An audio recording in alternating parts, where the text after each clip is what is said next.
Ang 5 years kasi, sa agency, ang VA industry ay congested na sa totoo lang. Madami ng VA agencies, di ba? Nahuli na nga tayo eh. Pero naka 5 years tayo. Can you believe it? 5 years, parang ang bilis. Yung 5 years daw is just proof of concept. Na parang okay, valid yung concept mo. Pero year 6 is actually about scaling na.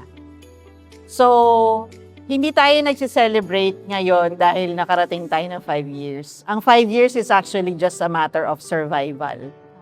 Yun yung first milestone ng isang company, 5 years. Pag 10 years, saka yung 15 years, yun yung next na mga milestones. So, actually, ito, nag-survive tayo ng 5 years. Yun.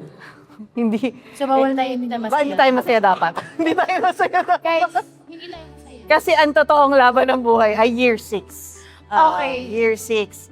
Eh, i-mark nyo rin yan sa mga career nyo. Pag naka-year 5 na kayo, okay, nag-survive ako. Pero year 6, it's a different game. The name of the game is different. Lalo na ngayon. My challenge to you is, what worked before will not work now. Ay, grabe siya. That's the reality. And what will make the difference is, you have to think, ano ba yung ginagawa ko na hindi pwedeng palitan ng kahit na sino. Na hindi pwedeng palitan ng kahit anong technology at hindi pwedeng palitan ng AI. Ano nga ba? Hindi ko alam. Alamin natin sabay-sabay. Yun yung aalamin natin sa susunod na, mga bata, alamin natin sa susunod na episode. Mga bata, siyahan ba kayo? What would really make the difference is yung quality. Yung quality ng ginagawa ninyo, the way you put your heart in everything that you do. Hindi yung parang makapag-clock in lang ng 8 hours, okay na. Uy, may 8 hours na ako. Ganon. Uy, nakakumpleto na ako ng time tracking. It would not be enough. It would not be enough. So you really have to put in your heart in everything that you do. That's the only way, guys. And that's what I did. Lagi ko naman sinasabi na never ako na nag-advocate ng moonlighting. Never ako nag-advocate ng multiple clients. Saan napasok niya? Sa ano? Never ako nag-advocate niyan, guys. Kasi that's just temporary. Whatever you're aiming for right now, gusto nyo ng 6 digits? O sige, 6 digits, kahit hindi natutulog. Pero the way I handled it is one client at a time talaga. Kung ano man yung sahod ko noon, nag-start ako ng 20, ng 30, ng 60, ng 80. Ganun lang siya. Hindi ako nag-aim ng 6 digits agad. Pero when I did it that way, hindi lang 6 digits. Kakayanin mo mag 7 digits, di ba? So, ano yun, parang small mindset. Small mindset yung ganun. Small. So, again, I'm not sure kung nabasa nyo yun, pero think of the person you are becoming through this journey. So that means, kung ang ginagawa ninyo ay nagbo-moonlight kayo, nag-cheat kayo ng client, you're doing mediocre work just to do 8 hours every day, that's the person that you're becoming. Yun yung neural pathway na tinadaluyan ng kuryente araw-araw. Mediocre work, di ba? Cheating, yan. Hanggang sa, yun na yung maging character nyo. So think of the person that you are becoming now as you're going through this journey. And there's still time to course correct that. Aim for quality, put your heart in everything that you do, and really take care of your clients. Talagang iparamdam nyo sa kanila na meron kayong concern. Huwag nyo naman jowain. Ay, yun pa rin isip na. Kasi nakagano na si Daryl eh, ready na. Ready na. Ready na. So, yun lang yung masabi ko and I'm so excited. Excited ako sa susunod pang mga taon. Kahit alam kong may babayaran akong BI career sa April. Pero excited pa rin ako. Excited pa rin ako. And ako din, mindful din ako, the person that I'm becoming through this journey. It's also my journey, hindi lang kayo. Hindi naman ako, to your knowledge, hindi po ako naging leader. Wala akong corporate job na na-promote ako to director or anything. So this is also my first time. It's also my journey. So I'm also very mindful of the person I'm becoming through this journey. Ka ba? Hindi. Ay, akala ko na yun. Stronger lang ako, be. Akala ko na yun. Yun lang. I also would like to take this opportunity to thank everyone. This is for you. This is not about me. This is for you. hindi naman umupo yung virtual champion ko, ako lang. Virtual champion lang yun, di Eh, ba? may champions. Oo, Kaya. champions. Kayo yun. You're the reason we're here because you're showing up every day, hindi lang just to do the work, hindi lang para kumita ng malaki, kundi para to build something great. Kita niyo naman, addict tayo sa quality, sa maganda, di ba? Binibigay natin ang 100% sa ginagawa natin. Ate, kahit yung hairstyle, magaganda. Yes. At pogi. Oh, wala mo Yun nga eh. Ang note ko lang, yung HR natin, kung kayo ay hinire before Nikki Casey, swerte kayo. Kasi baka hindi kayo natapos sa... Thank you, Jel. Kasi hinala ko bago si Casey eh. Natutuwa lang ako kasi hindi nyo pa naabutan. Marami kayong hindi naabutan before. Pero we're glad na the quality of team members that we have now, yung alam mo yung lahat magaling, lahat matalino, lahat may bubuga, hindi yung wala pa bigat, wala mga dead weight. So yun, masarap nagtrabaho sa team na lahat nagtutulungan, saka lahat A players kasi hindi mabigat trabaho. Kahit gaano kabigat yung client o yung project, kayang-kaya yan. Kahit tatatlo lang kami o kahit dalawa lang kami, kaya namin. So thank you for showing up. Thank you for doing the great work that you do. And thank you for your life. Sana alagaan nyo din yung health nyo. Kasi bumili ako ng t-shirt, guys, walang XS. Guys, ano nyo? Puro large, puro XL. Goal natin this year, meron pagka-small. Kasi isa Next year, ha? Na t-shirt. Oh, Piligera. Oy, vertical ka lang small, hindi horizontal. So, ang goal naman natin, Alagaan nyo yung excited. health nyo. Next time, wala na tayong pagkain sa party na. Oo, maganda yun. Fasting. Saka, thank you for the time that you put in. Especially yung mga matagal na talaga sa VC. So, si Sweet, si Daryl, nabutan nila lahat ng mga highs and lows, mga horror stories, lahat ng mga late nights, chismisan, lahat ng mga problema na mga apoy na kailangang apulahin. Siyempre, there's Jana. Jana has been, ito na yung baka maiyak ako. Sa totoo lang, sinasabi nila na may puso sa VC. Pero actually, si Jana yun. Si Jana yung puso ni VC. Akala niyo lang wala siyang puso. So si Jana talaga yung number one advisor ko, especially when it comes to decisions that require the heart and not just the mind. Kita niyo ba pag nandyan si Jana, parang iba yung atmosphere pag nandyan si Jana. Kasi gutom na. Kasi the way she cares about people, talagang galing sa puso. Yun talagang nag-concern siya sa mga team members. And Jana actually is not earning as much as you guys. She's doing this. She's doing this for out of compassion talaga.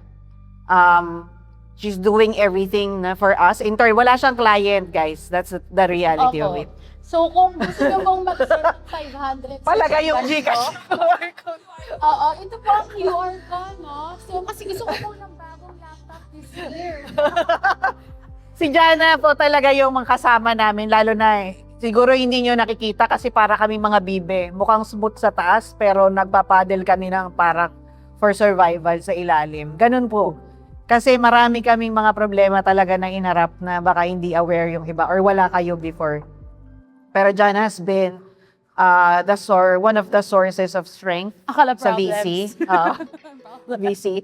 At alam nyo ba na she's not actually, naubos yung social battery niya. Pero she still exert an effort to be with you guys. Pasayahin kayo. Kulang na lang mag-tumbling siya, di ba? Sayawan ko kay Mabay. At her own expense yun. Alam niyo naman na marami actually sa VC na may mga social anxiety din, naubos yung battery. Pero she does it with heart talaga for VC. Another person who's not here, wala tayong live telecast, is Earl. Earl has been with me, with VC as well for a few years now. And again, kung si Jana yung heart, si Earl yung mind. Kasi he's very logical, very reasonable.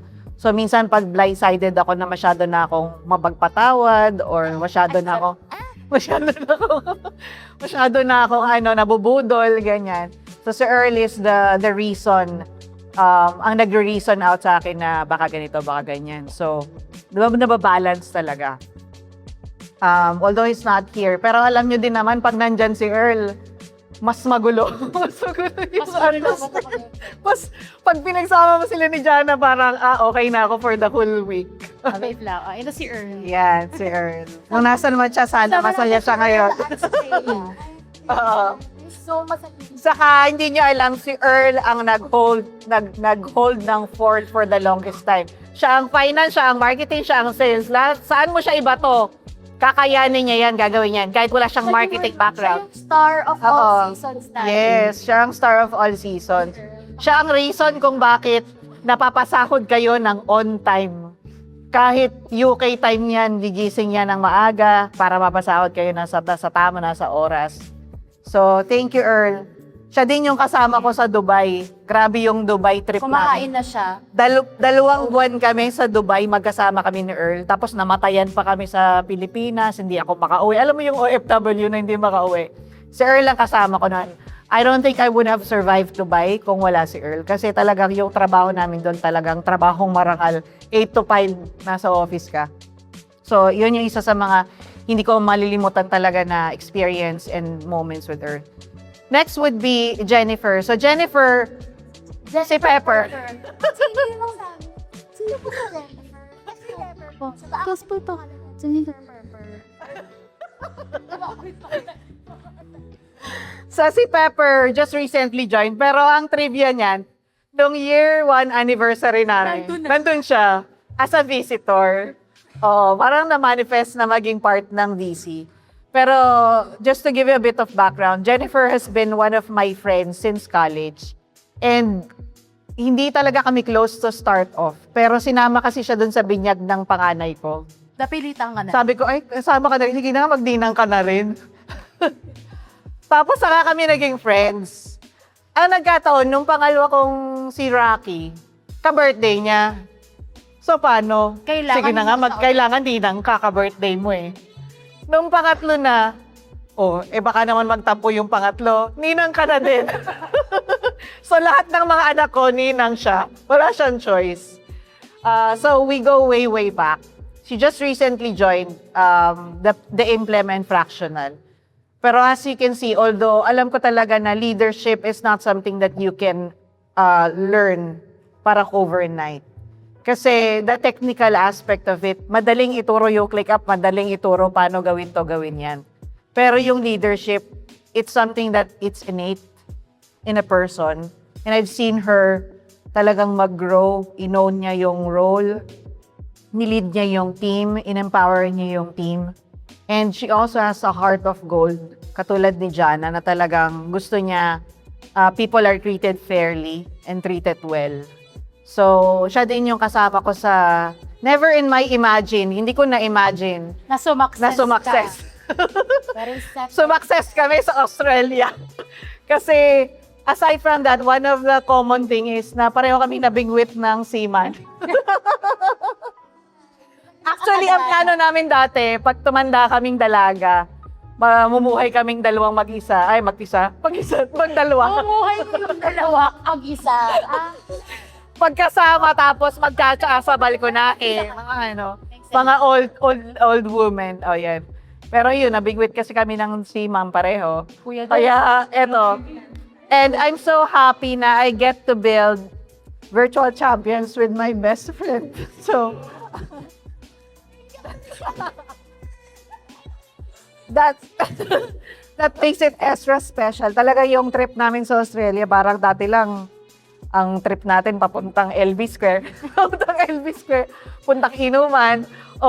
Pinakain lang natin siomai or barbecue. Yan. So ngayon, naranasan namin na pumunta sa Australia together. Aside from that, syempre nito yung asawa ko. Di! Say hi!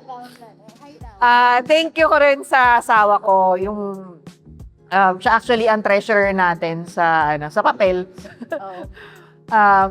Yung asawa ko kasi has been also the foundations. Hindi ko mapaperform yung lahat ng kailangan kong gawin on a daily basis without the support of my husband and my network sa family, yung support ng family ko.